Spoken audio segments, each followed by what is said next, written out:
ಓಂ ಶಾಂತಿ. ಮುರಳಿಯ ಮುಖ್ಯ ಸಾರ ದಿನಾಂಕ 3/12/24 ಬಾಪ್ದಾದ ತಿಳಿಸ್ತಾ ಇದ್ದಾರೆ. ಮಧುರ ಮಕ್ಕಳೇ, ನೆನಪಿನ ಯಾತ್ರೆಯಲ್ಲಿ ಆಲಸಿಗಳಾಗಬಾರದು. ನೆನಪಿನಿಂದಲೇ ಆತ್ಮವು ಪಾವನವಾಗುತ್ತದೆ.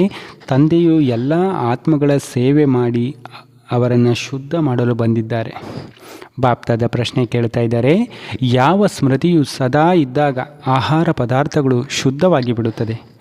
ಬಾಪ್ದಾದ ಉತ್ತರ ಹೇಳ್ತಾರೆ, ನಾವು ಸತ್ಯಖಂಡದಲ್ಲಿ ಹೋಗುವುದಕ್ಕಾಗಿ ಹಾಗೂ ಮನುಷ್ಯರಿಂದ ದೇವತೆಗಳಾಗಲು ತಂದೆಯ ಬಳಿ ಬಂದಿದ್ದೇವೆ ಎಂದು ಒಂದು ವೇಳೆ ಸ್ಮೃತಿ ಇದ್ದಿದ್ದೇ ಆದರೆ ಆಹಾರ ಪದಾರ್ಥಗಳು ಶುದ್ಧವಾಗಿ ಬಿಡುತ್ತದೆ. ಏಕೆಂದರೆ ದೇವತೆಗಳು ಎಂದೂ ಸಹ ಅಶುದ್ಧ ಪದಾರ್ಥಗಳು ಆಹಾರಗಳನ್ನು ಸೇವಿಸುವುದಿಲ್ಲ. ಯಾವಾಗ ನಾವು ಸತ್ಯಖಂಡ ಪಾವನ ಪ್ರಪಂಚದ ಮಾಲೀಕರಾಗಲು ಬಂದಿದ್ದೇವೆ ಎಂದರೆ ಪತಿತರಾಗಲು ಸಾಧ್ಯವಿಲ್ಲ. ಬಾಪ್ದಾದ ಧಾರಣೆಗೋಸ್ಕರ ತಿಳಿಸ್ತಾ ಇದ್ದಾರೆ. 1. ತಂದೆಯ ಮೂಲಕ ಚೆನ್ನಾಗಿ ಓದಿ ಸುಂದರ ಹೂವುಗಳಾಗಬೇಕು.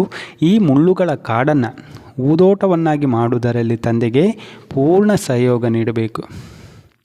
2.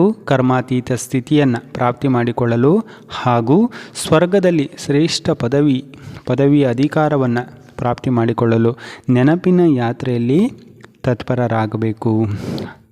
ಆಲಸಿಗಳಾಗಬಾರ್ದು. ಬಾಪ್ದಾದ ವರದಾನ ಕೊಡ್ತಾ ಇದ್ದಾರೆ. ತಮ್ಮ ಮಸ್ತಕದ ಮೇಲೆ ಸದಾ ತಂದೆಯ ಆಶೀರ್ವಾದದ ಹಸ್ತ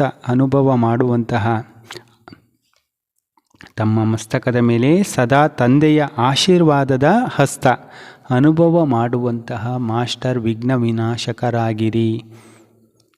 ಬಾಪ್ದಾದ ಸ್ಲೋಗನ್ ಹೇಳ್ತಾ ಇದ್ದಾರೆ, ಸ್ವಯಂನಲ್ಲಿ ಗುಣಗಳನ್ನು ಧಾರಣೆ ಮಾಡಿ ಅನ್ಯರಿಗೆ ಗುಣದಾನ ಮಾಡುವಂಥವರು ಗುಣಮೂರ್ತಿಯಾಗಿದ್ದಾರೆ. ಅಚ್ಚಾ. ಓಂ ಶಾಂತಿ.